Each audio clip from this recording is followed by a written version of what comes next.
வணக்கம் மக்களே. நெக்ஸ்ட்டு நம்ம பார்க்க போகிற டாபிக் வந்துட்டு அடிப்படை கடமைகள்.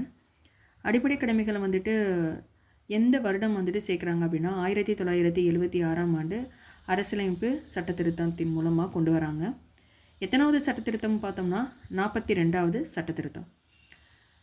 நெக்ஸ்ட்டு 2 சட்டத்திருத்தம் போடுறாங்க.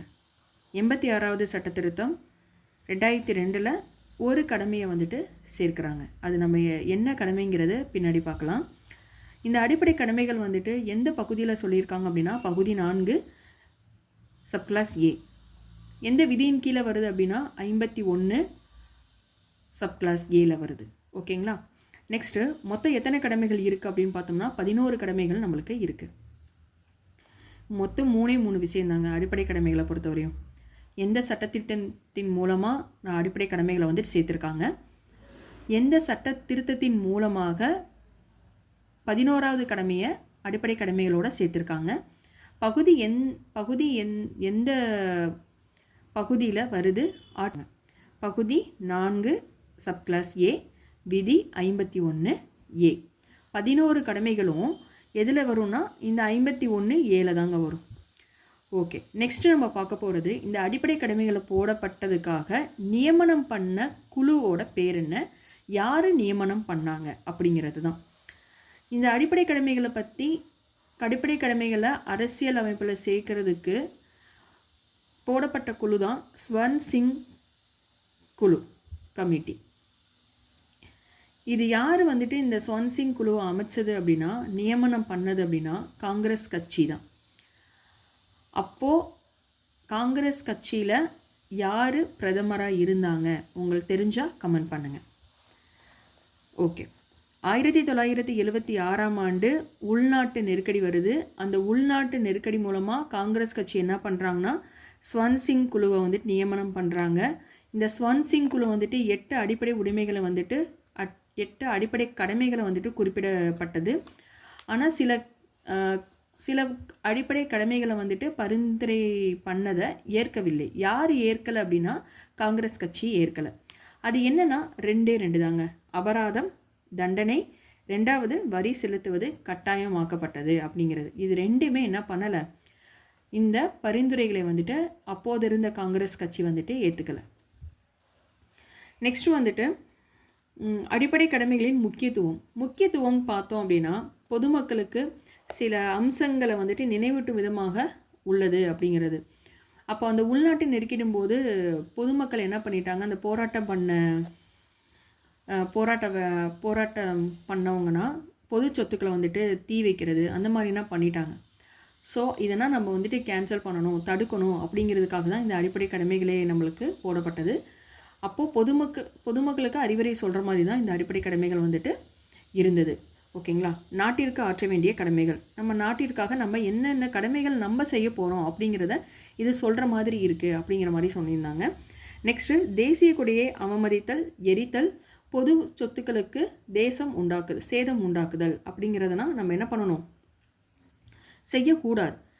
தேசிய கொடியை அவமதித்தல்னா என்ன, தேசிய கொடியை ஏற்றும் போது அதுக்கு சல்யூட் பண்ணுறது, அந்த மாதிரி எரிக்கிறது, அதை வாங்குற போது ஒரு ப்ரொசீஜராக வாங்கணும் அப்படிங்கிறதுனா நம்ம என்ன பண்ணணும், கற்றுக்கணும் அப்படிங்கிறத சொல்கிறாங்க. பொது சொத்துக்களுக்கு முக்கியமாக சேதம் உண்டாக்குதல் அதெல்லாம் நம்ம பண்ணக்கூடாது. அது எல்லாமே நம்மளுக்கு அடிப்படை கடமைகளோட முக்கியத்துவம். பொது சொத்துக்களை பாதுகாக்கிறது, தேசிய கொடியை அவமானம் பண்ணுற மாதிரி செயல்களில் ஈடுபடக்கூடாது. அதனால் பொதுமக்களுக்கு அறிவுரை சொல்லக்கூடிய அடிப்படை கடமைகளோட ஒரு இம்பார்ட்டண்டான பாயிண்ட். நெக்ஸ்ட்டு நம்ம 11 கடமைகள் பார்த்தோம் இல்லைங்களா. அந்த 11 கடமைகள்லாம் என்னென்ன, நம்ம இதுதான் நம்மளுக்கு முக்கியமாக கேட்கக்கூடிய கொஸ்டின் ஏரியா. 11 கடமைகள் இருக்குது மொத்தம். ஃபஸ்ட்டு பார்க்கக்கூடிய கடமைனா ஆர்டிக்கல் 51A சப்கிளாஸ் ஏ. தேசிய கீதம் மதிக்க வேண்டும். தேசிய கொடியை ஏற்றும் போதும் சரி, தேசிய கீதம் பாடும்போதும் சரி, நம்ம அதுக்குண்டான ப்ரொசீஜரை நம்ம ஃபாலோ பண்ணணும். அதை தான் 51A சப்கிளாஸ் ஏல சொல்லியிருக்காங்க. Next article 51A subclass B. விடுதலை போராட்டத்திற்காக ஊக்கமளித்த உயர்ந்த நோக்கங்களை போற்ற வேண்டும்.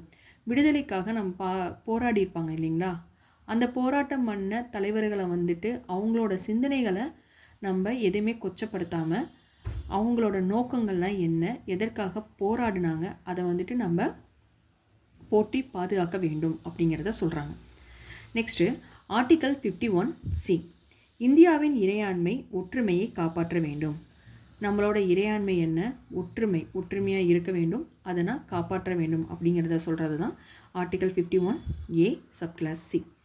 Next article 51A subclass D, நாட்டை பாதுகாக்க தேச சேவை செய்திட வேண்டும். நம்ம இந்திய நாட்டுக்கு ஏதாவது ஒரு பிரச்சனை அப்படின்னா நம்ம இராணுவத்தில் போய் ஜாயின் பண்ணி நாட்டுக்காக போராட வேண்டும் அப்படிங்கிறதையும் சொல்கிறாங்க. அது எதில் சொல்லியிருக்காங்க அப்படின்னா article 51A subclass D. Next article 51A subclause E, சகோதர தத்துவத்தை வளர்க்க வேண்டும், பெண்களுக்கு எதிரான இழிச்செயல்களை கைவிட வேண்டும். ஆர்டிக்கல் 51E என்ன சொல்கிறாங்க? சகோதர தத்துவத்தை வளர்க்க வேண்டும், பெண்களுக்கு எதிரான இழிச்செயல்களை கைவிட வேண்டும் அப்படின்னு சொல்கிறாங்க. ஆர்டிக்கல் 51A சப்கிளாஸ் எஃப், பலதரப்பட்ட நாகரிகங்களின் மரபை மதிக்க வேண்டும். பலதரப்பட்ட நாகரிகங்கள் அப்படின்னா என்னென்னா, நம்ம இந்தியாவில் பல லாங்குவேஜ் பேசக்கூடிய நபர்கள் இருக்காங்க, பல மதங்கள் இருக்குது, பல மரபுகள் இருக்குது. அந்த மரபுகளை நம்ம இழிவுபடுத்துகிறமான செயல்களை நம்ம ஈடுபடக்கூடாது, அந்த மரபுகளை பின்பற்ற வேண்டும் அப்படிங்கிறத சொல்கிறது தான் article 51A subclass F. Next article 51A subclass G, இதுதான் டிஎன்பிசியில் முக்கியமாக கேள்வியான அதிகமாக கேட்கக்கூடிய கேள்விகளில் ஒன்று. Article 51A subclass G. ஜினா ஜியோகிராஃபிக்கல் ஞாபகம் வச்சுக்கோங்க. அப்போது காடுகள், ஏரிகள், ஆறுகள், வனவிலங்குகளை காத்து சுற்றுச்சூழலை மேம்படுத்த வேண்டும். நம்ம காடுகளை அழிக்கக்கூடாது, வனவிலங்குகளை சேதப்படுத்தக்கூடாது, அந்த மாதிரி செயல்களை ஈடுபடக்கூடாது. அதுதான் ஆர்டிக்கல் 51A சப்கிளாஸ் ஜி. இது அதிக முறையில் நம்ம டிஎன்பிசியில் கேட்கப்பட்ட கேள்வியில் ஒன்று, நல்லா பார்த்துக்கோங்க. Next article 51A subclass H, விஞ்ஞான நோக்குடன் ஆராய வேண்டும். எந்த ஒரு செயலையுமே நம்ம எப்படி பார்க்கணும்னு சொல்கிறாங்க? விஞ்ஞான நோக்குடன் பார்க்க வேண்டும். இப்போ ஃபார் எக்ஸாம்பிள் ஆர்டிஃபிஷியல் இன்டெலிஜென்ஸ் இப்போது வைட்டல் ரோல் ப்ளே பண்ணுது. அப்போது அதனால நிறைய ப்ராப்ளமும் இருக்குது. அது மூலமாக நம்ம நாட்டை உயர்த்துறதுக்கு என்னமோ அதை மட்டும் தான் நம்ம பண்ணணுமே தவிர அது மூலமாக இழிச்செயல்களை நம்ம செய்யக்கூடாது. அதை தான் ஆர்டிக்கல் 51A சப்கிளாஸ் ஹச், விஞ்ஞான நோக்குடன் ஆராய வேண்டும். இந்த ஆர்டிக்கலும் அதிக முறையில் டிஎன்பிசியில் கேட்கப்பட்ட கேள்வி தான். இது ரெண்டுமே நல்லா கோத்ரூ பண்ணிக்கோங்க. நெக்ஸ்ட்டு ஆர்டிக்கல் 51A சப்கிளாஸ் ஐ, பொது சொத்துக்களை பாதுகாக்க வேண்டும். நம்ம 1976 உள்நாட்டு நெருக்கிடும் போது பல சொத்துக்கள் போராட்டக்காரர்களால் சேதப்படுத்தப்பட்டாங்க. அப்போது மக்களுக்கு இது அறிவுரை கூறுற மாதிரி தான் இந்த ஆர்டிக்கலை அமைச்சிருக்காங்க. ஆர்டிக்கல் 51A சப்கிளாஸ் ஐங்கிறது என்ன? பொது சொத்துக்களை பாதுகாக்க வேண்டும். நெக்ஸ்ட்டு ஆர்டிக்கல் 51A ஜே, தனித்த மற்றும் கூட்டு முயற்சிகளின் மூலம் உயர்ந்த செயல்பாட்டை வெளிப்படுத்தி நாடு முன்னேற பாடுபட வேண்டும்.